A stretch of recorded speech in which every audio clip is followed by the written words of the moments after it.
you know, उनकी एक life history थोड़ी सी हमारे एक आम बंदे के लिए इंस्पायरिंग होती है, जिस तरह आपने पॉलिटिकल करियर का अपना आगाज़ किया, अपनी अर्ली लाइफ का आगाज़ किया, एंड वो चीज़ों को सामने रखते हैं हम करते हैं. You can ask. I've led a very boring life, very straightforward. It's not inspiring at all, I don't think. But you're more than welcome. Just a normal life like everybody else. By profession, you are a lawyer. By profession, I'm a lawyer. Yeah, but anyway, you go ahead. Just, I mean, please tell me, from starting day one, we'll start from the first question. I mean, how your father came here in UK, and how early childhood, your brother, sister. I mean, how you spent your early life. Can you please just tell in some words? Yeah, I was born in 1970. My father came here in the 60s. All right. And he worked here in the mills.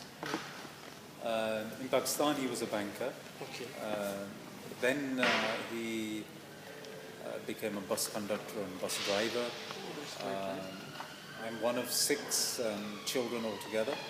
I'm number 3. I have 2 elder sisters. Okay. And then I have 2 younger sisters and a younger brother. Lancashire is where the cotton mill towns were. Okay. I had other family there as well, so that's where my father settled. My mother obviously joined him here. Okay. And lived in a small town called Briarfield, near Nelson in Lancashire. All right. It was a lovely place to grow up. Times were hard. Okay. It was start tough. with, yeah. It was tough.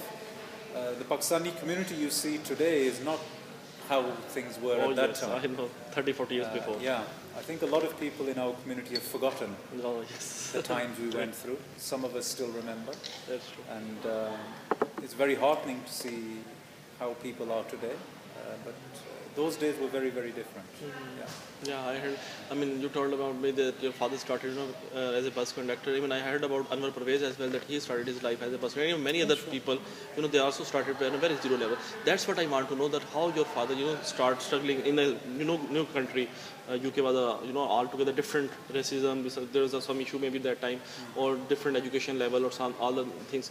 How he coped with them at that level, and how he faced it. Just some inspiring story at that time, that in the childhood that you remember any memory in any incident or any waqi that people might admire it or something in early childhood. I don't know about admire, but I mean, my father was an educated man. Yes, he's a banker in Pakistan. He came here, but the race discrimination laws weren't in fact passed in the United Kingdom until 1976. Okay, 76. It was the first legislation.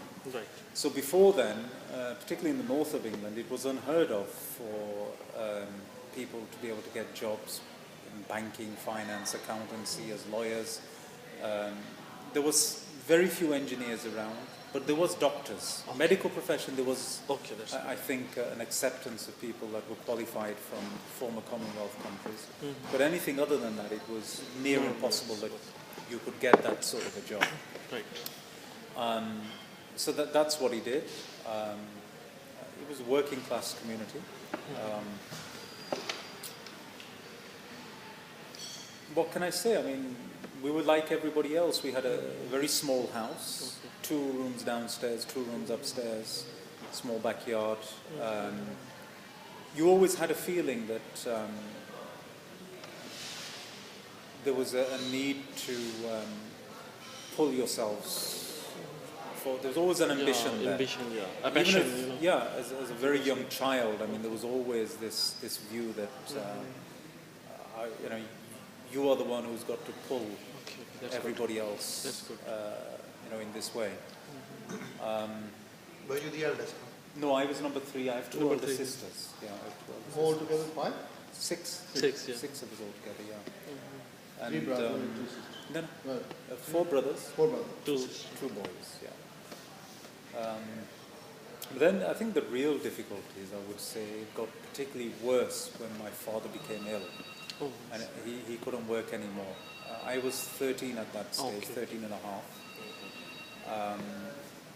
I mean, it was hard anyway, but it became much worse, yeah. I myself, I mean, I started working when I was 16. I did my O-levels at school and started working on the markets for somebody else, not for myself. But I did really very well in my O levels, so I then went to college to study for my A levels. But what I used to do, I was at college during the day, and then from 5 o'clock till 9 o'clock, Right. I would work in a factory in Nelson, 5 days a week, Monday to Friday. Okay. And then Friday I would finish in the factory at 9 o'clock and go straight to working in a takeaway. So I had worked there Friday night, Okay.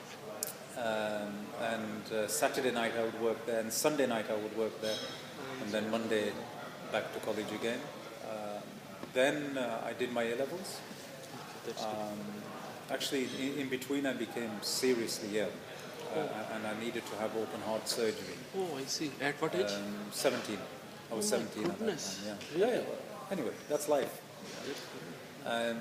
So that took its toll on me at that stage. But I did my A-levels, completed them. Was extremely lucky, and here I actually came to a place called City University here in London. In London. And I did an LLB honours in business law. And in the whole country at that stage, they used to take 4 people a year for that. And I was lucky enough, I was one of those 4. So then I came to London, City University. But coming to London, it was, for me, it was an unreachable achievement. Yes, from Lancashire to small town, you're taking. Yeah, I mean, I couldn't afford it. Okay. Basically, bottom It was line expensive at that time as well. It London was was too expensive. expensive, out of reach. The very most I could have really thought about at that stage was to go to Preston, possibly Manchester, live at home, and do my studies that way. But when I got one of those 4 positions, I mean, my lecturers at college pushed me to apply. I wasn't even going to apply. But when I got one of those 4 positions, it's not something you can say no to. So, Of course, why not? yeah, so I took that. I came here, but then what I had to do was I worked in a shop called Littlewoods on Oxford Street. Here. So what I used to do then every day was from 9 o'clock in the morning till 12:30. I worked Monday to Friday in Littlewoods. Okay. And my lectures would start at 1 o'clock till 5 o'clock. So I'd run to university, do my lectures, and then study in the evening. All right. And then all day Saturday and all day Sunday I used to work in the shop in Littlewoods. So that was a 4-year. It was a shopping center. It was a shop, Littlewoods, on Oxford Street. Okay. Bilkul idhar saath hi hai. It's not closed down. It's closed down now, yeah. It was a big superstore. Yes. Yeah, and I used to, like everybody else, shop assistants, stacking shelves, working on the till, all of this sort of thing. And then I finished at university here, went to law school in Chester. Okay, just. But I actually, for my law school, I didn't have to work because I got sponsorship. Okay, that's good. Because I did really very well at university, and I was sponsored through my Law Society finals. Okay, that's Otherwise, I would have ended up having to work and trying to do it. again you have. So that was an easy year. Yeah, of course. Yeah, Things start because- getting easier for you. Yeah, From yeah, that yeah. time. And then after that, I started work. Okay, that's good. Okay, I mean, at what age you started? I mean, practicing law and you opened your firms, something like that. And Yeah, finish your well, study? once I'd finished my Law Society finals, I have to do a 2-year